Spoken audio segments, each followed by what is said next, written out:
예, 우리가 오늘 로마서 2장 17절부터 29절에 있는 말씀을 나눠보겠습니다. 율법이 얼마나 중요한 것이냐, 아니면 율법이 어떤 의미를 가지고 있느냐. 유대인들에게는 이 율법이야말로 하나님이 이거 내 법이야 하면서 이걸 지켜야 돼. 그리고 이스라엘에게 준 거예요. 선택된 주의 자녀들에게, 주의 민족에게 그걸 주었는데, 그들은 그 율법을 굉장히 신봉하고 노력을 했지만 사실 그 율법을 사람들이 잘 지킬 수 있는 그런 율법이기 때문에 하나님이 주신 겁니다. 율법은 은혜로 주신 것이긴 하지만은 그 율법을 과연 사람들이 다 지킬 수 있을까? 613가지 우리가 지난 시간에 쫙 봤잖아요. 613가지나 되는 것을 암기하고 그것을 지킨다는 것은 사실 어렵습니다. 그래서 율법이 있기 전에 그럼 사람들은 심판의 기준이 뭐냐, 그런 문제들. 그래서 사람의 그 양심의 문제. 그래서 율법 시대 전에는 이제 양심 시대라고 합니다. 세대를 이렇게 나눠본다면은 율법이 있기 전의 시대를 양심 시대다 이렇게 얘기를 해요. 그래서 이제 양심을 기준으로 판단을 하다가 율법이 하나님에게로부터 온 다음에는 율법에 위배됐느냐 위배되지 않았느냐 이제 그 중심이 되겠죠.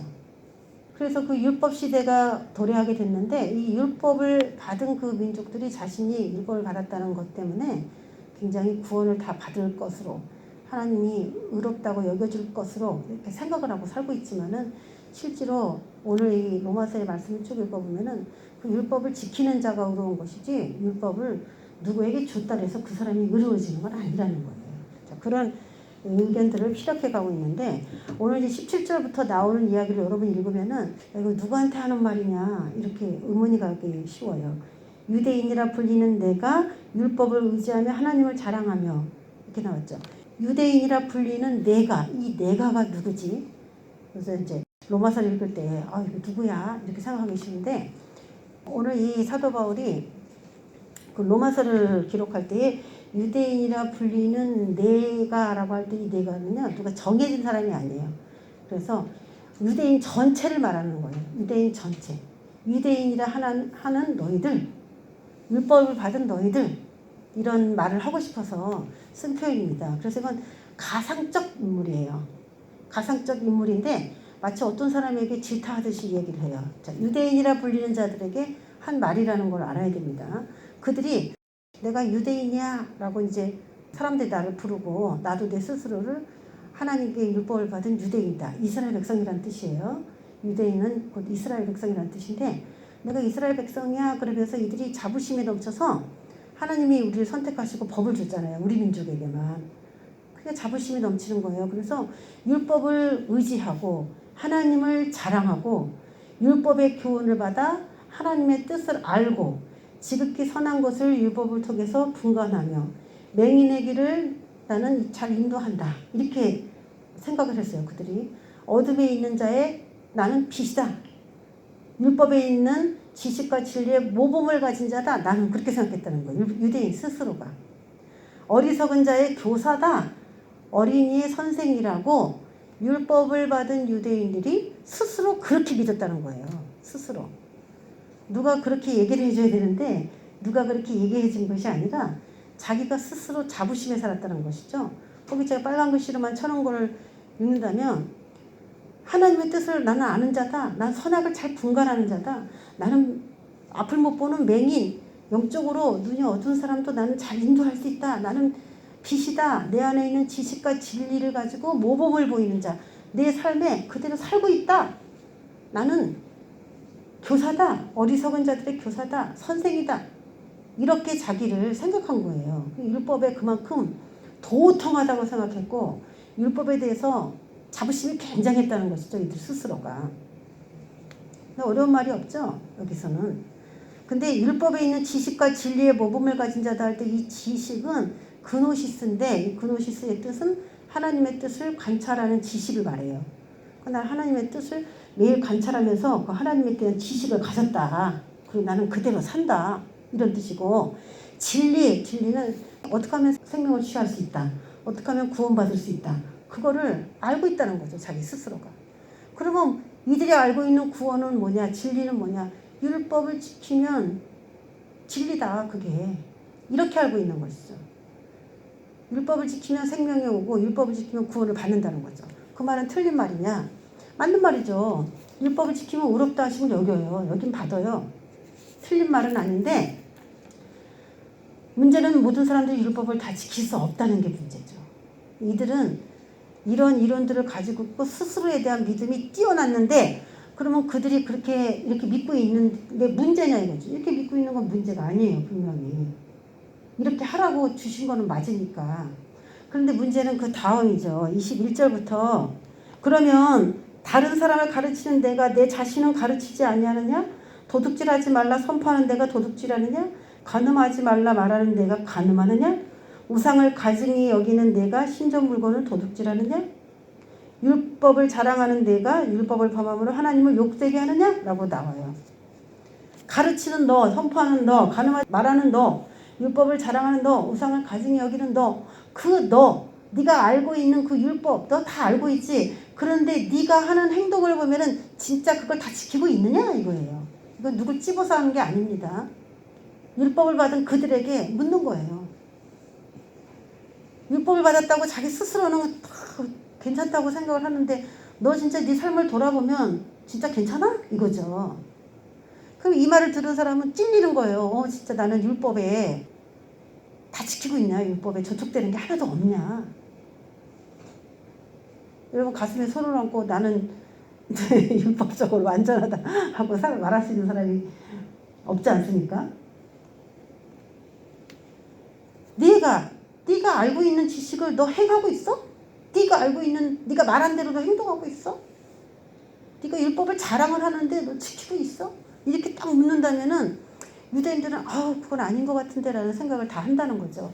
그래서 오늘 이 로마서에서는 율법을 지킬 수도 없을 뿐만 아니라 너희들이 율법을 자랑을 하고 스스로 잘한다고 믿고는 있지만 율법으로 의롭게 됨을 알고 있지만 의롭게 될 수 있는지 네 스스로를 점검해보면 아니라고 네가 생각할 것이다 이거예요.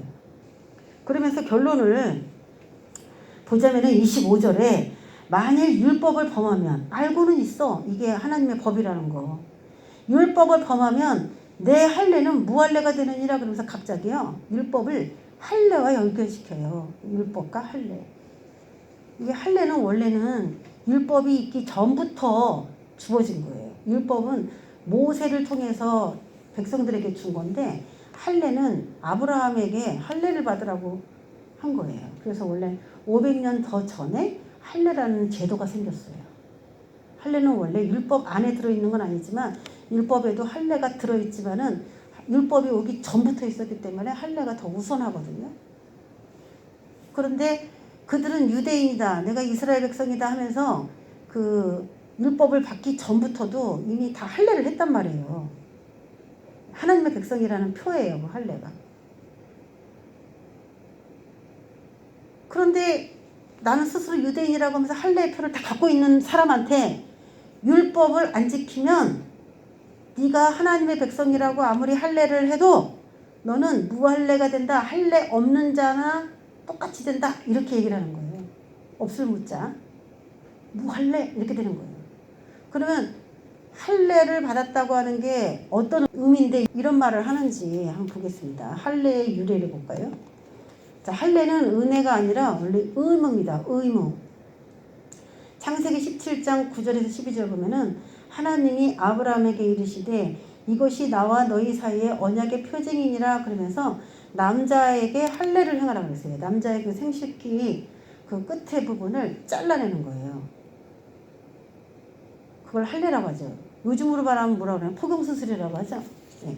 그게 하나님과 하나님의 백성 사이에 언약의 표징이라는 거예요. 여자는 할례를 못하죠. 남자는 합니다. 남자가 세우는 법이에요. 이거는 남자가 하나님과의 언약을 가지면은 그 남자에게 속한 모든 사람들은 하나님의 백성으로서 그냥 인정되는 스타일이고 주는 남자가 하는 거죠. 나와 너희 사이에 언약의 표징이니라. 너희의 대대로 누가 할례 받아야 되냐면은 너희의 대대, 그럼 아브라함의 대대가 되죠. 아브라함의 자손 대대로 모든 남자는 집에서 태어났든지 자식이든지 또는 너희 자손이 아니라 이방 사람에게서 돈으로 샀다. 종이라 할지라도 아브라함 집에 있는 모든 남자는 난지 8일 만에 할례를 받아야 된다 이 말이에요. 난 지 8일 만에 태어나면은 8일째 됐을 때 할례를 행하라는 거죠. 만약에 이게 없으면 어떻게 될까? 할례를 받지 아니한 남자 곧 그 포피를 베지 아니한 자는 백성 중에서 끊어지리니 그가 내 언약을 배반하였음이라. 그래서 하나님과 언약을 맺은 증표가 없다고 그 사람을 백성 중에서 끊어진다는 거예요. 그러면 하나님의 백성으로 인정하지 않는다는 거예요. 아브라함의 후손으로 인정하지 않는다는 거예요. 그래서 그때부터는 아브라함의 그 모든 가족들은 다 할례를 행했습니다. 그래서 아브라함의 백성들, 아브라함의 그 집에서는 할례를 다 행하고 있는데 갑자기 하나님께서 모세를 선택하셔서 모세한테 율법을 주고 또 그 안에도 할례를 거부하는 율법이 있는 게 아니거든요. 그러니까 맨 처음에는 아브라함의 자손들에게 할례를 했지만은 이제 모세를 통해서 율법을 받은 이스라엘 백성들 중에 남자들이 다 할례를 행해야 되는 걸로 쭉 이어진 거예요. 그래서 이 로마서를 기록할 때 당시 사도 바울이 사람들이 유대교에 있으면서 할례를 받고 그 할례로 굉장히 자랑스러워하면서 할례를 받지 않은 선택받지 못한 이방인들을 막 업신여기고 무시했단 말이죠. 나 할례 받은 사람이다. 나 이런 사람이다. 이랬다는 거예요. 나 언약 백성에 대한 표징이 있어. 막 이러면서. 그러면서 그 사람들보다 더 깨끗하게, 더 완벽하게 살면은 그게 하나님 뜻에 맞는 것인데 사는 거는 이방인들에게 모범되게 살지 못하면서 할례 받았다는 것을 자랑만 하는 그런 사람이 되어버린 거예요. 요새 당시에. 그래서 너네가 율법 받고 자랑을 하면서도 네가 잘했느냐? 그래서 막 질타를 하는 것이죠. 그러니까 네가 지금 믿고 있는 하나님하고 뭔가 오류가 있지 않느냐 이거예요. 그러면서 이 오늘 로마서에서는 네가 율법을 안 받은 상태에서 율법 받은 사람처럼 착하게 사는 게 낫냐? 아니면 율법을 받았지만은 율법을 하나도 안 지키고 그냥 자랑하면서 율법에 저촉되는 일을 다 하면서 사는 게 그게 하나님의 뜻이냐? 뭐가 하나님의 뜻이냐? 이렇게 이제 묻고 싶은 거예요. 아브라함의 자손들이 선택받았다는 증거로 할례를 행한 것인데 이것이 자부심이 될 수는 있겠죠. 이들에게 분명히 이거 말씀으로 보면 그냥 엄청난 선택입니다. 모세를 따르는 이스라엘 백성들은 내가 아브라함의 자손이야 라는 그 더불어 그것까지도 이제 같이 받는 거야. 그 상까지. 그러니까 너무 좋은 거지 이 사람들은.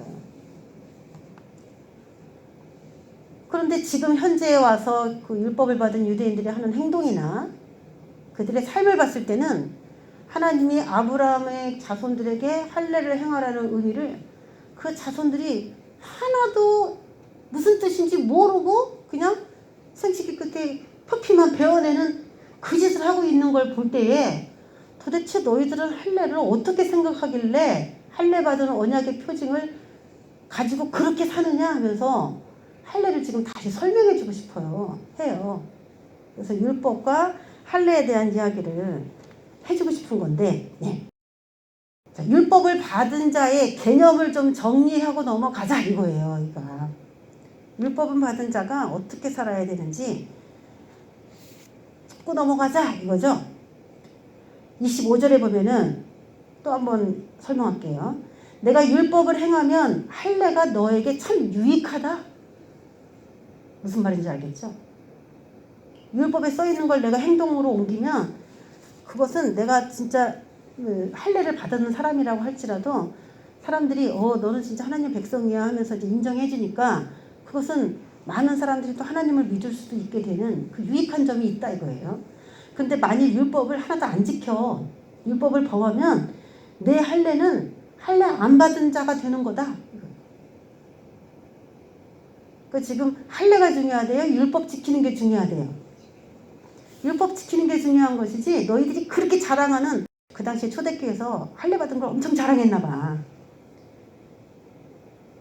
그러니까 뻐겠나 봐. 나 언약 백성이다 그러면서. 그러니까 하나님의 말씀은 지키지도 않으면서 아유 할례 받은 것만 자랑하네. 이런 얘기죠 이게. 자, 26절에도 또 무할례자가 할례 안 받은 자, 할례 안 받은 자면 이방인이겠죠. 할례 안 받은 자가 율법의 규례를 만약에 지켰다라는 거예요. 율법을 알고 지킨 게 아니라 율법에서 말하는 그런 행동들을 그들이 하고 산단 말이지. 착하게 하나님의 뜻대로. 율법은 몰라도 할례 안 받은 자가 율법을 아는 것처럼 그렇게 지키면은 그 무할례를 할례와 같이 여길 것이 아니냐라고 묻는 거예요. 너희들은 할례 받고 무할례자처럼 사는 게 할례 받았다고 하는 뜻이냐? 할례를 받고 할례를 안 받은 사람처럼 사는 게 할례 받았다는 뜻이냐? 너희들은 어떤 게 할례 받은 사람이라고 생각하느냐? 이거죠. 답은 할례를 안 받은 사람이 도리어 할례 받은 사람처럼 사는 게 그것이 할례 받은 거다. 이렇게 얘기하고 있는 거죠. 할례 무할례 막 섞여 나오니까 헷갈리죠? 이해되시죠? 무슨 얘기인지. 그러니까 할례를 받은 게 중요한 게 아니라 율법을 제대로 지키는 사람을 하나님이 찾고 있는 것이다. 이 얘기를 하는 거예요. 그래서 오늘 여기서는 할례를 받은 유무와 상관없이 율법을 제대로 지키는 자가 할례자다. 이들은 이 얘기를 들었을 때 충격이에요. 왜냐하면 아브라함의 자손 중에는 할례 안 받은 자는 백성에서 끊어진다고 그랬기 때문에 이거는 꼭 해야 되는 의무였거든요. 의무였는데 지금 사도 바울의 얘기로는 할례를 받아도 언약 백성이 아닐 수가 있는 거고 할례를 안 받아도 언약 백성으로 인정될 수가 있다는 얘기이기 때문에 굉장히 이게 어려운 얘기예요. 그들에게는. 그럼 할례를 해야 돼? 안 해야 돼? 근데 이들은 태어나면 8일 만에 할례를 다 행하거든요. 그러니까 할례는 다 행했어. 이들이 이스라엘은. 할례를 다 하는 건데 그만큼은 할례 받는 것이 중요하지 않다 이 얘기를 하는 것이 아니라 할례 받은 자로서 살아라. 부끄러운지 알아라 이 얘기죠. 응? 할례 받은 걸 풀어라 그런 건 아니에요. 할례를 받은 유무와 상관없이 율법을 제대로 지키는 자가 할례자다. 그래서 아브라함에게 대대로 할례를 지라는 이 얘기는 마음은 하나님께 없으면서 표피만 베어버리는 그 할례를 하란 거냐? 아니다. 아브라함의 후손들은 마음을 정결케 해야 한다. 믿음의 조상인 아브라함을 따라서 하나님과의 믿음을 돈독히 싸우면서 생활해야 된다라고 명령을 받은 것이다 라는 것을 알아야 되는데 이들은 아브라함의 믿음을 본받으려고 한 게 아니라 아브라함을 통해서 언약의 표징이라고 약속받은 할례에만 집중했다 뿐이지 진짜로 아브라함처럼 믿음으로 사는 거는 빵점이라는 거죠. 지금 뭘 얘기하고 싶은 거예요? 믿음. 율법을 행했냐 안 행했냐 할례를 받았냐 안 했냐 이런 것이 아니라 그 율법이 오기 전부터 아브라함의 믿음은 있었기 때문에 아브라함이 할례를 받으라고 얘기를 들었다는 것은 아브라함과 같은 믿음을 원한다는 얘기거든요. 하나님이.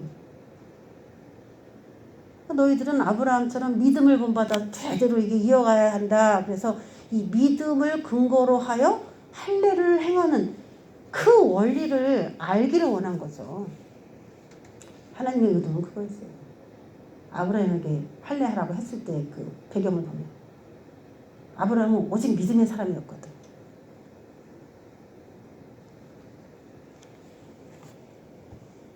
그러면서 얘기하는 거예요. 27절에 또한 본래 무할례자가 율법을 온전히 지키면 할례 안 받은 자가 율법을 온전히 지키면 율법 조문과 할례를 가지고 율법을 범하는 너를 정죄하지 않겠느냐?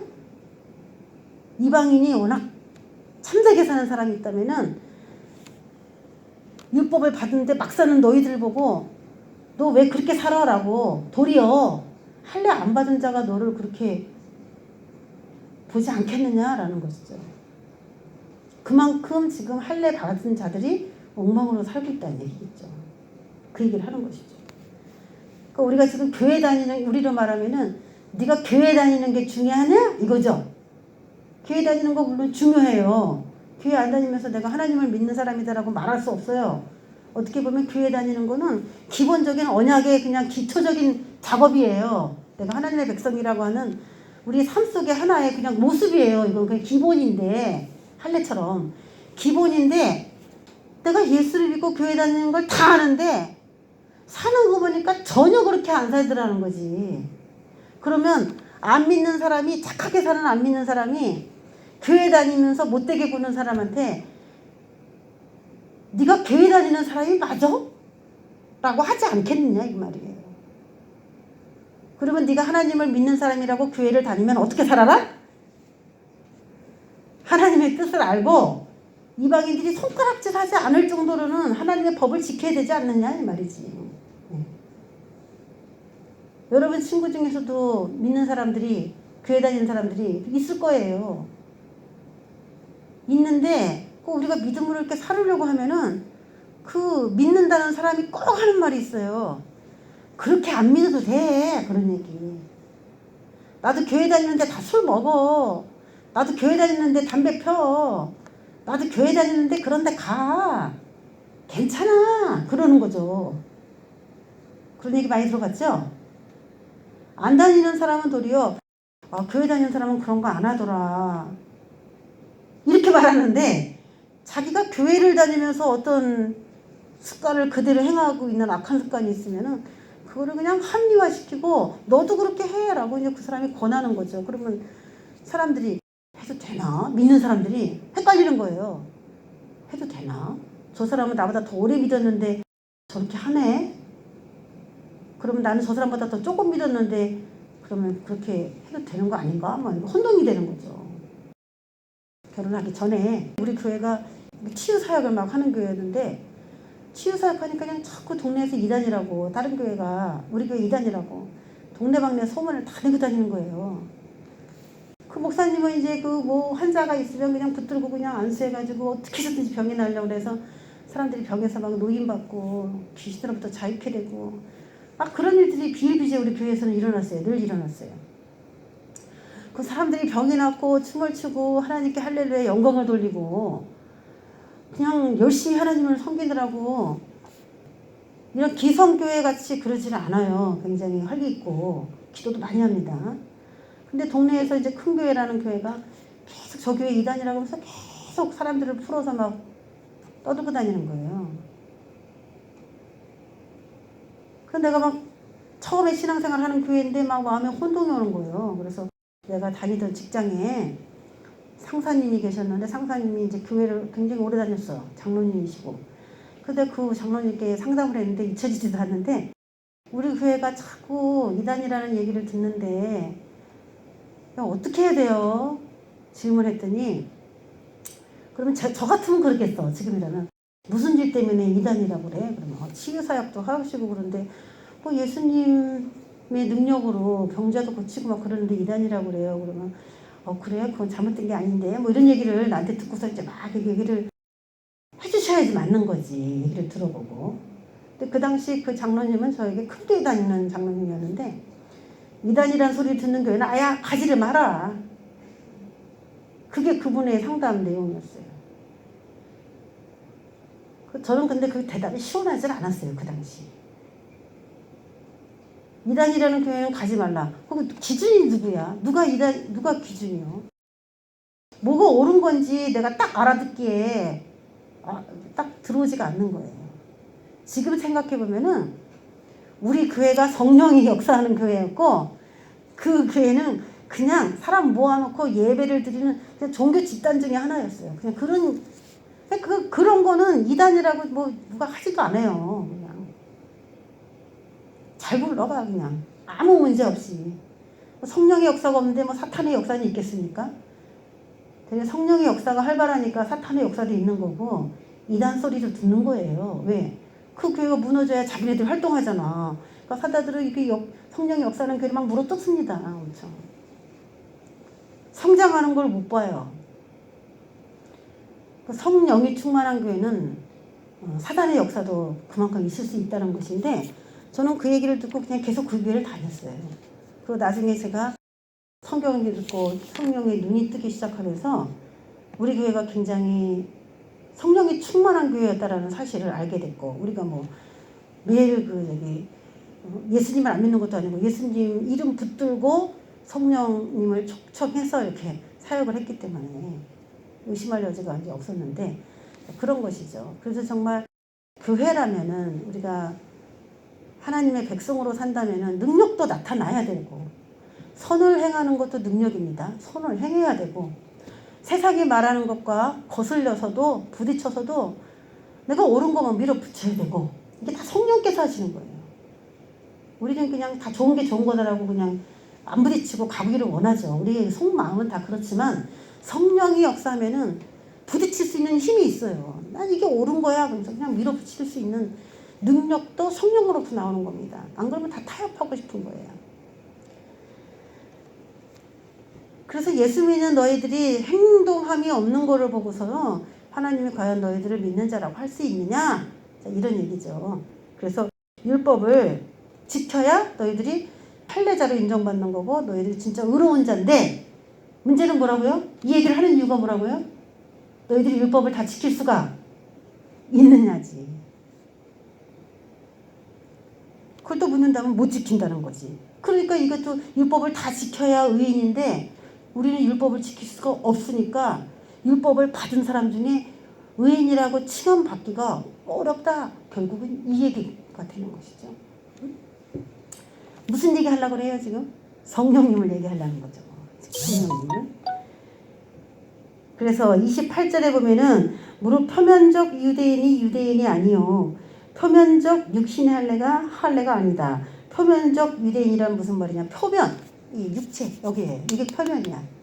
이 몸, 이 표면에다가 겉표면에다가 나 유대인입니다. 그러면서 할례 받았다 그래서 네가 유대인이고 네가 할례자냐? 아니다 이 말이에요. 하나님은 그런 사람을 할례자라고 하지 않는다.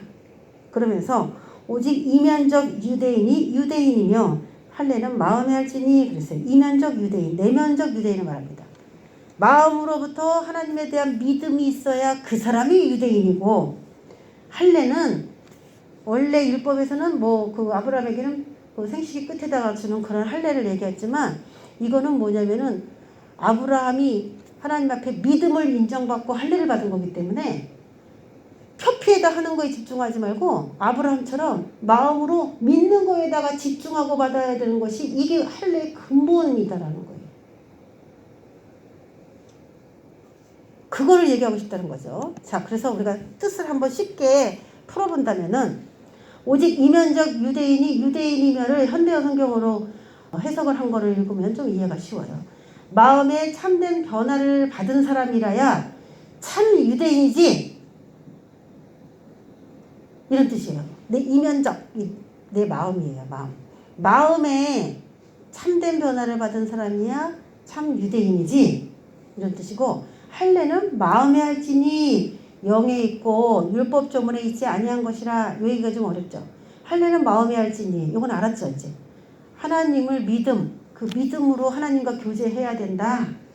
마음이 중요한 거다 이거고 영에 있고 율법 조문에 있지 아니한 것이라. 이걸 좀 해석하기가 좀 난해하고 요 번역본을 제가 쭉 훑어봤더니 현대어 성경 같은 경우에는 번역이 좀 좋지 않은 게 제가 그 빨간 글씨로 쓴 거에 맨 밑에 보면 NIV나 ESV 글을 썼잖아요. 그 영어 성경을 보면은 이 영에 있고 율법 조문에 있지 아니한 것이라 요 얘기를 할례는 영에 있다는 거죠. 할례는 율법 조문에 있지 않다 요 얘기인데 이 영에 있고를 더 스피릿이라 해서 스피릿의 S를 대문자로 했어요. 이 스피릿의 S가 대문자이면은 성령을 말하는 거고 더 스피릿 해도 성령을 말하는 거고 그냥 소문자로 더 스피릿 이렇게 쓰면은 요거는 우리의 영을 말하는 거예요. 근데 이 NIV나 ESV나 제가 보니까 다 이게 대문자거든요, 영어로. 그러면 이건 뭐라고 해석해야 돼요? 해석에 뭐가 나와야 돼요? 성령이 나와야 되는 거예요, 이거는. 그래서 지금 제가 번역본을 쭉 보니까 우리 개역개정도 마찬가지죠. 할례는 영에 있고 율법 조문에 있지 않다. 이 영에 있고가 할례가 우리 영에 있다. 이렇게 해석하기가 쉬운데 할례는 어디에 있고? 성령에 있고라고 해석해야 된다는 거예요. 할례는 성령이 있고 율법 조문에는 성령이 할례가 없다 이거예요. 율법 조문에는 할례가 없다. 할례는 어디에 있다? 성령에 있다. 그러면 아브라함이 할례 받은 게 아브라함이 뭐 받았다는 거예요? 결국에는 하나님의 영으로 그가 인정받았다는 얘기가 되는 거예요. 진짜 뭐 성령을 막 받았다는 그런 얘기가 아니라 하나님의 영이 아브라함의 믿음을 인정해 준 것이다, 이런 뜻이죠. 자, 요거를 쉽게 번역을 하자면은 현대인 성경 보면은 할례는 마음에 할지니 영에 있고 율법 조문, 율법은 종이에 이렇게 쓴 법이잖아요. 종이에 써가지고 옛날에는 이제 그 돌판에 써가지고 줬죠. 그 다음에는 계속 뭐 인쇄술이 발달하면서 우리는 이제 율법을 종이에다 지금 써가지고 우리가 갖고 있는 건데, 율법 조문에 있잖아. 쓴 그 종이에 할례가 있는 게 아니다 이거예요. 그래서 기록된 율법이 아닌, 할례는 기록된 율법이 아닌 성령님에 의한 마음의 할례가 진정한 할례입니다, 이런 뜻으로 해석을 해야 된다는 거예요. 할례는 기록된 율법 속에 있는 게 아니고 성령님에 의해서 마음으로 하나님을 진정으로 믿겠습니다라고 하는 그 마음에 진짜 참 할례가 존재한다는 거예요. 그러니까 하나님은 어떤 분이냐면 인격적인 분이고 인격으로 교제하고 싶어 하는 거지 글로써 할례를 받을 수가 없다는 것이죠.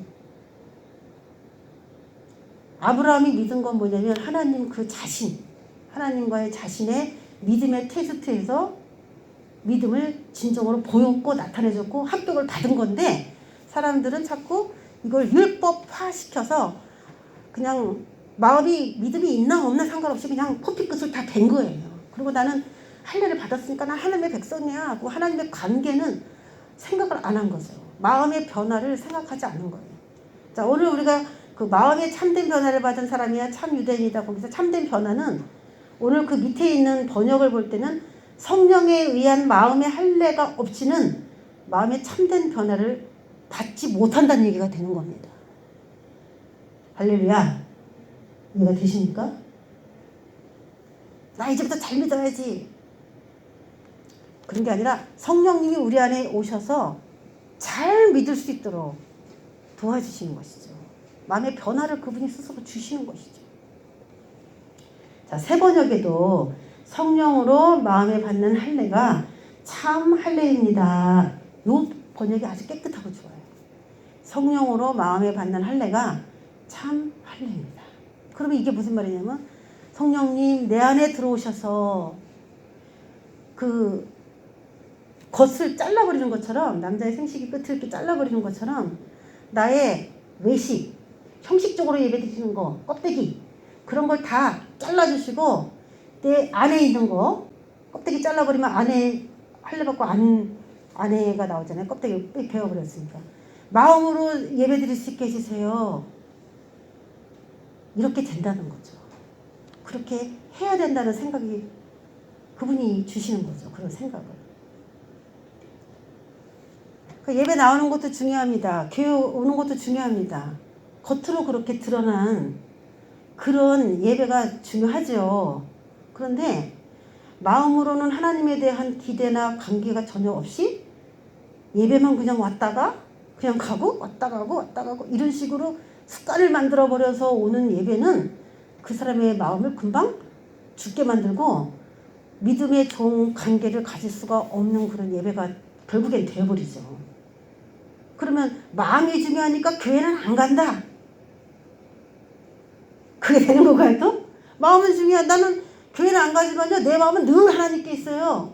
이런 사람도 있어요. 난 기도회를 한 번도 안 가지만 늘 마음으로 기도한다나? 내 장담하건대 교회를 안 오고 마음으로 기도하는 거는 맨 처음에 조금은 할 수 있어. 조금은. 며칠은. 근데 교회도 안 가서 교회에서 기도 생활이 안 되는 사람이 마음으로 기도하는 건요 금방 시간이 지나면은 못하게 되어 있어요. 그렇게 할 수 있는 사람이 없어요. 자기 스스로 기만하는 것이고 누가 거기에 기만당하지 않죠. 자, 29절 맨 밑에 보면은 그 칭찬이 사람에게서가 아니요 다만 하나님에게서니라. 이건 뭐냐면은 이런 사람은 성령으로 마음에 받은 할례가 참 할례라는 걸 알고 그렇게 유대인이면서도 할례를 받으면서 내 마음으로 이제 주님 하나님을 잘 믿을게요. 이렇게 그렇게 마음까지도 할례된 그런 사람은 사람에게서가 아니라 하나님에게서 칭찬을 받는다. 이런 말이에요. 신앙생활 하는데 껍데기만 화려한 그런 신앙인이 있고 또 껍데기는 또 다 무시하고 마음으로만 예배를 드린다고 하는 사람도 있고 다 중요한 것이기 때문에 하나도 놓칠 수가 없고 우리가 몸이 어디에 제일 많이 가 있는 거를 보면은 그 사람이 그걸 가장 좋아하는 거예요. 몸이 어디 많이 가 있잖아요. 예를 들어 일주일 내내 내가 막 수영장에 맨날 가 일주일 내내. 그래서 그 사람 마음은 어디가 있어요? 수영에 가 있는 거죠. 도박장에 일주일 내내 가는 사람은 도박에 마음이 있는 거고 쇼핑센터에 매일 가는 사람은 쇼핑에 마음이 있는 거고 나는 하나님께 마음이 있어요. 그래서 매일 쇼핑센터만 갈 수 있느냐? 안 되거든요. 그게. 교회 한 번도 안 오고 나는 온 마음이 다 하나님께로 쏠렸어요. 그럴 수가 없다는 것이죠. 그래서 표면적으로도 중요하고 내면적으로도 중요한데 표면적인 것만 갖추고서 사람들이 볼 때 너 교회 열심히다라는 거 그거에 속지 말라 이거예요. 우리 스스로가. 내가 예배 잘 드린다 해서 내가 믿음이 엄청 좋은 거라고 혹시 생각하는 그런 마음이 우리 안에 있다면은 다시 한번 그런 마음도 점검하시고 내가 가지고 지금 살아가는 모든 생활이 신앙에 근거한 것인가 그런 것들을 잘 찍어보는 오늘 이 시간 되시고 하나님 내 마음에 아직도 더러운 것들이 있으면은 오늘 기도할 때에 그것을 철저하게 회개하고 내 오늘 마음에 할례가 일어나기를 원합니다. 제거해버리기 원합니다. 그리고 기도를 오늘 말씀을 붙잡고 기도하겠습니다. 하나님 아버지 감사합니다. 할례는 마음에 할지니 몸은 늘 하나님을 사랑한다고 하고 하나님의 뜻대로 살아가는 사람처럼 보이나 우리 마음이 얼마나 불순하고 더러운 것들이 많이 있으니까 그런 것들을 오늘 내가 할례를 칼로 받는 것이 아니라 말씀에 의지하여 잘라버리고 새롭게 마음을 주님 앞에 올려드리는 그런 각오들이 오늘 우리 안에서 일어나길 원합니다는 마음으로 마음의 할례 받게 해주세요. 기도합니다.